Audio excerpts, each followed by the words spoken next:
What is up, everybody? Welcome back to Elite Firearms, and as promised, I am making a part 2 of some of the things that I may have missed in the first video of the um, RIX Storm S2, which is your budget-friendly uh, thermal scope, and I just wanted to touch base a little bit more about some things that I had missed. But before I get that started, I want to say thank you for all the views, and I've got a few subscribers now um, on the channel, and I appreciate that. So if you guys are new to the channel and you want to subscribe, you want to support what I'm trying to start and do, please hit that subscribe button down below, and feel free to leave a like. Hopefully this information is useful and it will either help you want to buy the scope, or maybe it'll lead you astray. I don't know. That choice is completely up to you. But for a more in-detailed video, at least I want to say it's more in detail, I'm going to try to keep this one shorter and sweeter than the first one. So just go to the channel and you'll see it there. It's like the second video or first video. So yeah, just go in there and you can watch that. It's a little long, about 22 minutes or so. So yeah, have at it. So let's get into the video. So as promised, here we got the Storm S2. And yes, no, it's not on the 22-250 like it was in the first video, mainly because I didn't feel like, truthfully, I didn't want to lug everything out into the garage to make this video, so I just figured I'd bring the old beast out itself. So here we go, and we got it, and don't worry, I'm not afraid about it being shot, having to reshoot it in, because this thing has the quick detach there on the bottom right here, and these things are pretty good with being zeroed, so as long as you know which Picatinny rail it was sitting on, you should be solid. But anyway, so a few things that I missed in the first video that I want to get out in the open, and these are some big things that I missed, and I should have said that from the beginning. Now, do not be afraid if you already ordered one or something and you're patiently waiting and you're now watching this video because you watched my first video. Do not be afraid what I'm saying, because it's not horribly bad, but it's something that you need to consider. So basically, if you're new to thermals and you're coming in to this as a beginner, and you get yourself this beginner scope, which technically is what these are classified, because they're lower end. I mean, $800 in my opinion is still expensive for a scope, but for what it does, it's well worth the price. I love this scope. It's awesome. I plan to keep it and use it for a while because, shoot, just last weekend I was out and I was seeing animals far. My buddy had a range, but we'll get into that later. So one of the big problems, not big problem, I shouldn't say, but something that people need to get into their vocabulary when it comes to thermals, which they don't probably think about very often, especially if you're new to it, is humidity. It doesn't matter what time of the year it is, there's always going to be humidity. Last weekend, like I was trying to say earlier, I was out with a buddy, and it might have been 25 degrees out. We were hunting coyotes, and it was crystal clear. And the following night, it was about the same temperature, but it wasn't as clear because the humidity was a little more higher than typical. So you had to really take that into consideration. There will be nights you will not be able to see as far, and that's just the name of the game when you run these things. It's nothing to discourage you from getting one of these, because these things are absolutely amazing. I prefer these over night vision. I'd rather, I don't know why, but I just like these way more over night vision.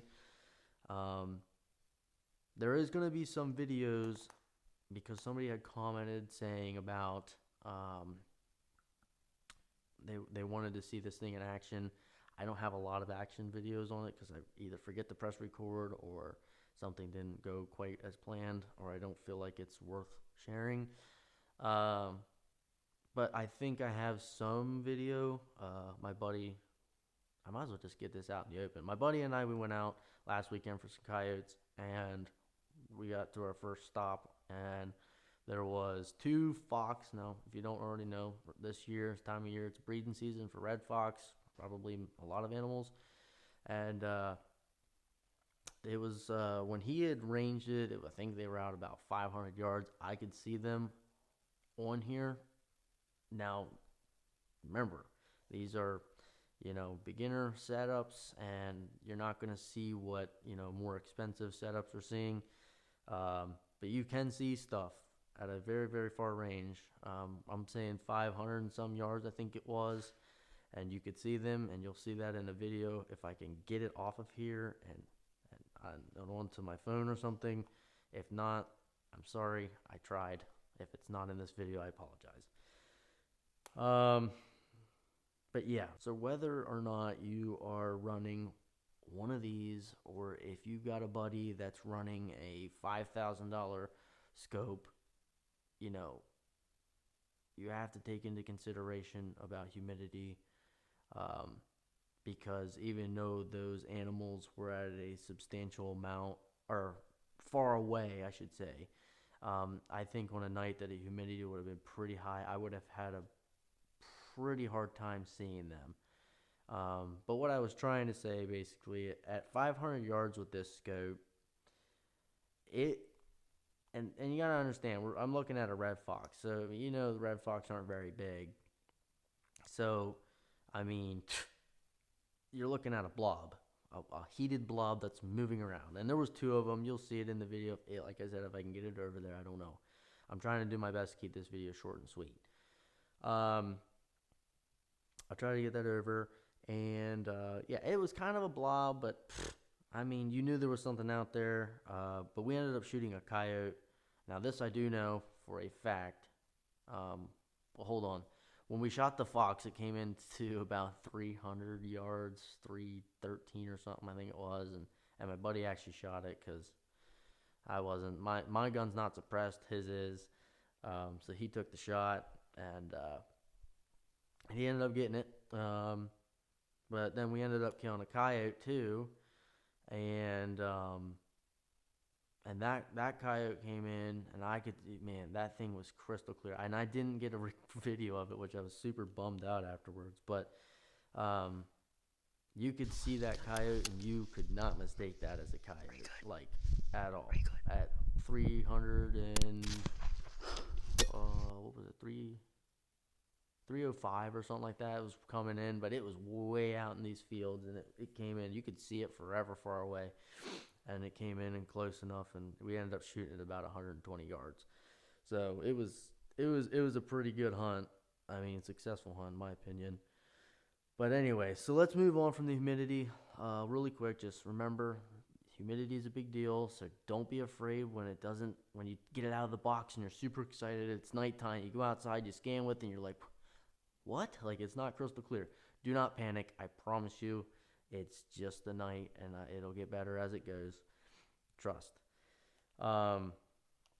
Moving on to the next thing, which I need everybody to know as well, is, so this, I did say in the beginning, or I did say in my first video, it has recoil activated video. So it's inside the scope, it just says RAV, but that's what it stands for, is recoil activated video. And basically, for people that don't know, when you maybe forget to press the record button, when you shoot, it'll automatically detect that you shot, and it records, I think, like 30 seconds prior to whatever you just shot at to record, or so you don't miss your recording. Man, I'm chopping that all. I don't know if you guys know this. I need to just get this out in the open right now. I'm a little camera shy, so I might chop up my videos for a little bit until I get used to this. It's a little different for me, but it's something I really want to do. So please, once again, hit the subscribe button, help me out, and I'm going to do my best to help you guys out. We're just going to try to do review videos and shoot some guns, and if you guys have any questions, I'm gladly here to help because I already have the stuff, hopefully. But anyways, recoil activated.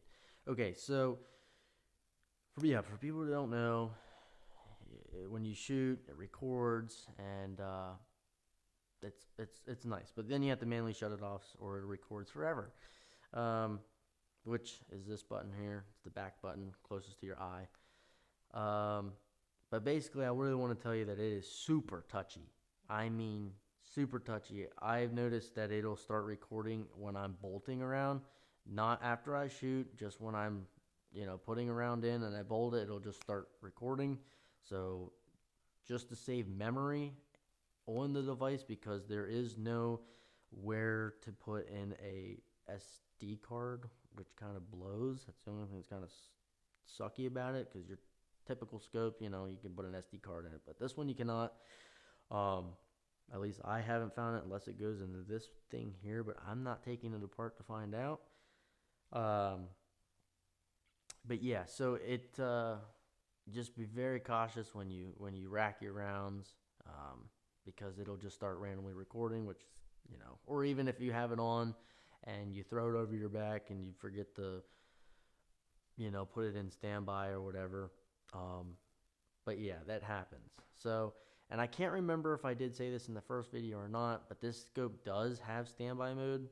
I don't know if that's something that's not traditional in other scopes, but if that's something else you're looking forward to having in a scope, this thing does have standby. So on the power, on the side of the scope, when you're out in the field, you're set up, you're ready to go. You don't want your battery to die in your scope, obviously, so you just press the power button one time and it'll say on the screen standby, so then it's off, and with one click of that same power button again, it turns right back on and you're ready to rip.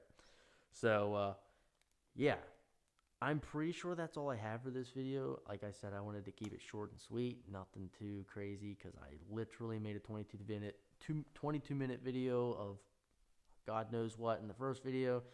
But like I said, I appreciate everybody's support and viewership, and I hope I'm helping somebody out by talking about this scope. As of right now, this is probably my last time making a video on this scope unless other questions do arise. I got some other video idea projects coming up here I want to do. So, but yeah, so this has been Elite Firearms, and this is the RIX Storm S2. I hope you guys enjoyed the video. Please leave a thumbs up if you did. Let me know in the comments what you think, if you're going to get one. And yeah, that's all. I'll catch you guys in the next one. Later.